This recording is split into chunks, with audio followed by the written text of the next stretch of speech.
Hello అండి, welcome back to our channel Bhanu recipes. ఈరోజు వీడియోలో రెస్టారెంట్ స్టైల్లో పాలక్ పన్నీర్ని ఇంట్లోనే ఈజీగా అండ్ టేస్టీగా ఎలా చేసుకోవాలో చూపిస్తున్నా. సో పంజాబీ స్పెషల్ అయిన పాలక్ పన్నీర్ని రోటీస్లోకైనా నాన్స్లోకైనా చాలా టేస్టీగా ఉంటుంది. సో ఈ వీడియోలో అయితే మీకు సింపుల్గా అలానే క్రీమీగా పక్కా రెస్టారెంట్ స్టైల్లో ఎలా చేసుకోవాలో చూపిస్తున్నా. సో ఇక లేట్ చేయకుండా దీని ప్రాసెస్ ఎలానో చూసేద్దాం. సో ముందుగా దీనికోసం స్టవ్ మీద ఒక బౌల్లో కొన్ని వాటర్ని హీట్ చేసుకుని వాటర్ బాయిల్ అయ్యేటప్పుడు మాత్రమే ఇందులోకి 4-5 కట్టల పాలకూరని బాగా క్లీన్ చేసుకున్న తర్వాత కాడలతో సహా వేసుకోవాలి. ఇలా పాలకూర అంతా వేసిన తర్వాత మీడియం ఫ్లేమ్లో మాత్రమే జస్ట్ ఒక 2 మినిట్స్ పాటు కుక్ చేసుకుంటే చాలు. ఎలానో మనం కర్రీ చేసేటప్పుడు కుక్ అవుతుంది కాబట్టి ఎక్కువసేపు ఓవర్ కుక్ చేయకండి. ఇలా 2 మినిట్స్ పాటు మీడియం ఫ్లేమ్లో కుక్ చేసుకున్న తర్వాత స్టవ్ ఆఫ్ చేసి వెంటనే పాలకూరని కోల్డ్ వాటర్లోకి ట్రాన్స్ఫర్ చేసుకోవాలి. ఇలా ట్రాన్స్ఫర్ చేసుకోవడం వల్ల మనం కుక్ చేసినా కూడా పాలకూరకున్న గ్రీన్ కలర్ పోకుండా అలానే ఉంటుంది. పాలకూర కంప్లీట్గా కూల్ అయిన తర్వాత వెంటనే ఒక మిక్సీ జార్లోకి ట్రాన్స్ఫర్ చేసుకోవాలి. ఇలా ట్రాన్స్ఫర్ చేసుకున్న తర్వాత 1/4 కప్ వాటర్ అలానే 4 పచ్చిమిర్చిని కూడా వేసి మెత్తగా పేస్ట్ చేసుకోవాలి.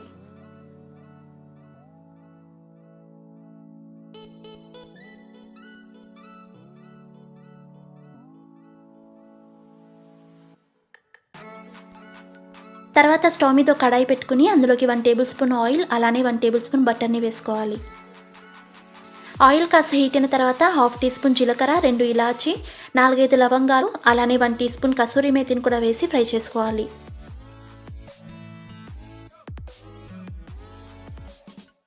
ఇవి కాస్త ఫ్రై అయిన తర్వాత ఇందులోకి 1 కప్ సన్నగా తరిగిన ఉల్లిపాయ ముక్కల్ని వేసుకుని గోల్డెన్ బ్రౌన్ కలర్ వచ్చే వరకు ఫ్రై చేసుకోవాలి. సో ఇక్కడ ఆనియన్స్ గోల్డెన్ బ్రౌన్ కలర్ వస్తేనే కర్రీకి మంచి టేస్ట్ వస్తుంది. ఆనియన్స్ ఇలా గోల్డెన్ బ్రౌన్ కలర్ వచ్చాక ఇందులోకి 1/2 టీ స్పూన్ పసుపు వేసి ఒకసారి బాగా మిక్స్ చేసుకోవాలి. ఇలా మిక్స్ చేసుకున్న తర్వాత ఇందులోకి 1 టీ స్పూన్ అల్లం వెల్లుల్లి పేస్ట్ వేసి పచ్చివాసన పోయే వరకు ఫ్రై చేసుకోవాలి. ఇలా ఫ్రై చేసుకున్న తర్వాత ఇందులోకి పాలక్ పేస్ట్ని కూడా వేసి లో ఫ్లేమ్లో మాత్రమే ఒకసారి బాగా మిక్స్ చేసుకోవాలి. ఇలా ఒకసారి బాగా మిక్స్ చేసుకున్న తర్వాత ఇందులోకి 1/4 కప్ వాటర్ లేదా మీ కన్సిస్టెన్సీకి తగినట్టు వాటర్ని యాడ్ చేసుకుని ఒకసారి బాగా మిక్స్ చేసుకున్న తర్వాత మూత పెట్టేసి లో ఫ్లేమ్లో మాత్రమే ఒక 5 మినిట్స్ పాటు లేదా పచ్చివాసన పోయే వరకు కుక్ చేసుకోవాలి. ఇలా 5 మినిట్స్ పాటు లో ఫ్లేమ్లో మాత్రమే కుక్ చేసుకున్న తర్వాత ఇందులోకి తగినంత సాల్ట్, 1 టీ స్పూన్ కారం అలానే 1 టీ స్పూన్ ధనియా పౌడర్ కూడా వేసి ఒకసారి బాగా మిక్స్ చేసుకుంటూ లో ఫ్లేమ్లో మాత్రమే ఒక 1 మినిట్ పాటు కుక్ చేసుకోవాలి.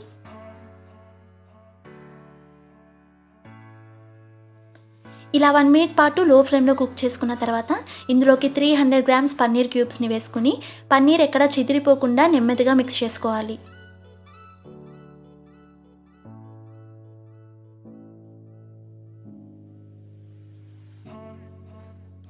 ఇలా బాగా మిక్స్ చేసుకున్న తర్వాత మూత పెట్టేసి లో ఫ్లేమ్లో మాత్రమే ఒక 3 to 4 మినిట్స్ పాటు కుక్ చేసుకోవాలి.